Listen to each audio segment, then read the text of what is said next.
বিসমিল্লাহির রহমানির রহিম।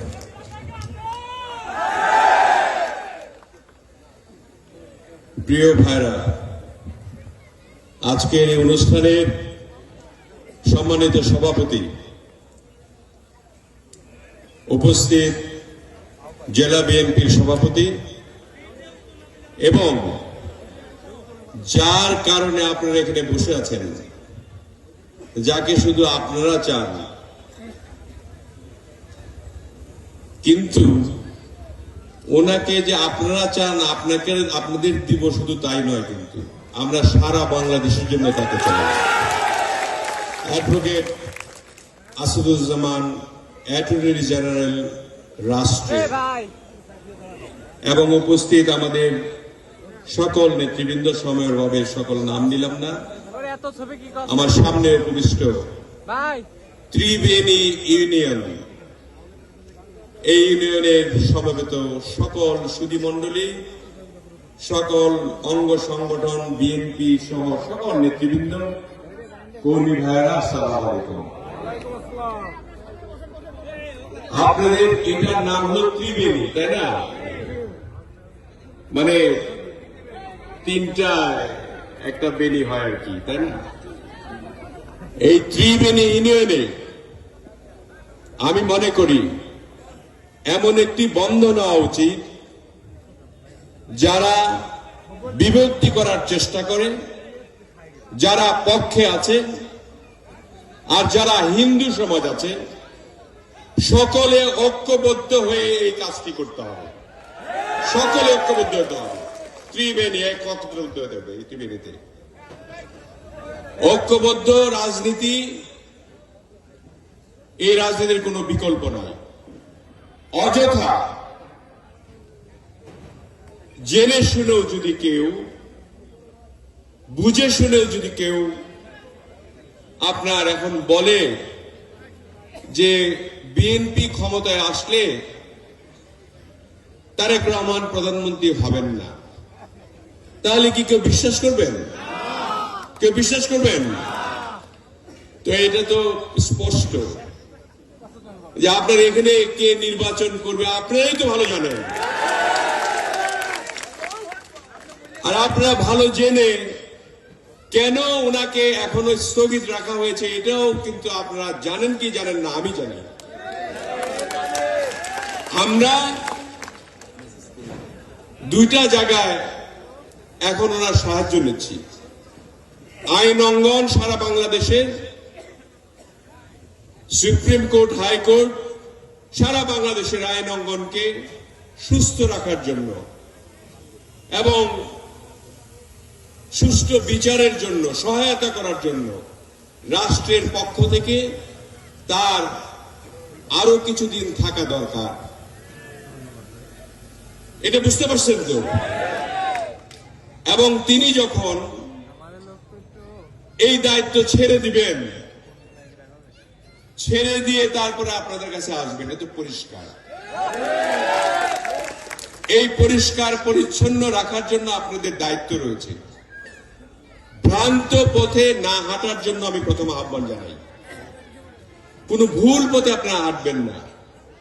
যারা আছে তাদেরকে বুঝিয়ে শুনিয়ে একসঙ্গে করে এই এলাকার উন্নয়ন করার জন্য তথা সারা বাংলাদেশের উন্নয়ন করার জন্য ওনাকে দরকার। আমাদের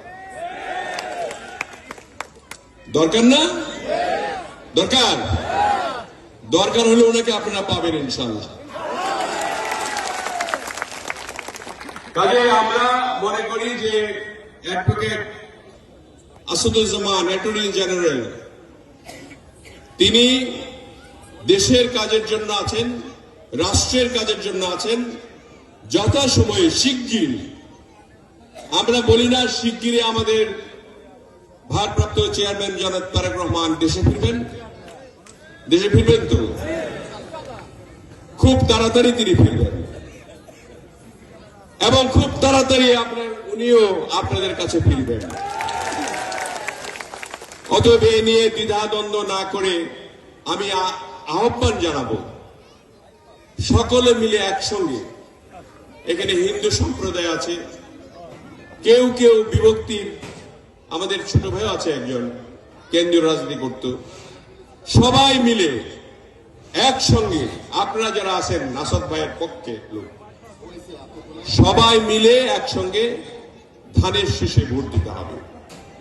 ধানের শীষে ভোট দিয়ে জয়যুক্ত করতে হবে প্রার্থীকে, এবং ধানের শীষে একমাত্র পারে এই বাংলাদেশের স্বস্তি এনে দিতে। এবং এই বাংলাদেশের দেশনেত্রী বেগম খালেদা জিয়া তিনটি আসন থেকে নির্বাচন করছেন। তার জন্য আমি প্রথমে দোয়া চাই।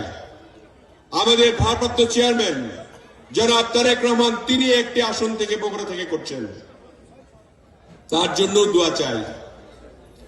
এবং আসাদ ভাইয়ের জন্য দোয়া তো অফুরন্ত আপনার কাছে আছে।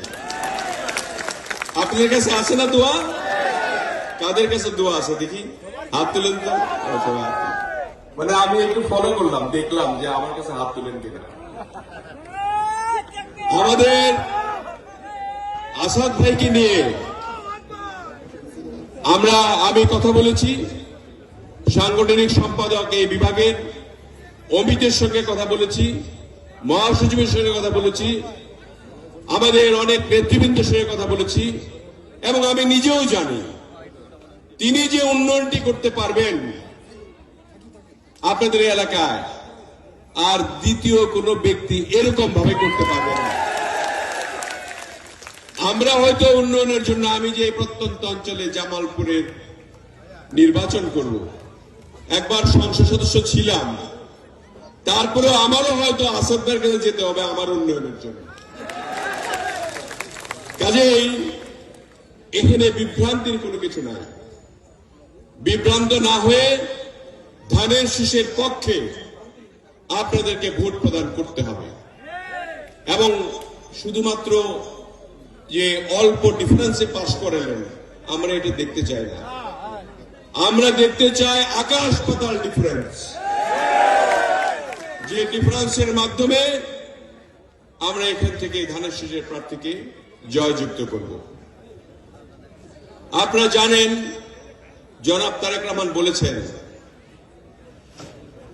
আমরা আমার আগে আমাদের, আমার আগে আমাদের, আমাদের আগে বাংলাদেশ, সবার আগে বাংলাদেশ, সবার আগে, সবার আগে ওই বাংলাদেশের অ্যাটর্নি জেনারেল। তাই না? তাদের হাত তুলে দেওয়া দরকার। বাংলাদেশের অ্যাটর্নি জেনারেল। তো বাংলাদেশের অ্যাটর্নি জেনারেলের জন্য এখানে কি বলবো আমি, আমার তো বলার কিছু নাই। আমি আসছিলাম একটা মানবিক প্রোগ্রামে, সেই মানবিক প্রোগ্রামটা শেষ করে গেলাম। আপনার আসাদ ভাই আপনাদের সঙ্গে সার্বক্ষণিকভাবে থাকবে, এটা তিনি আশ্বস্ত করেছেন।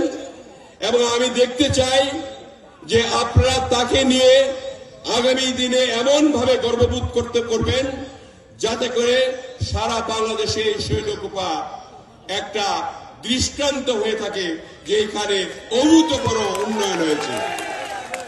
এটা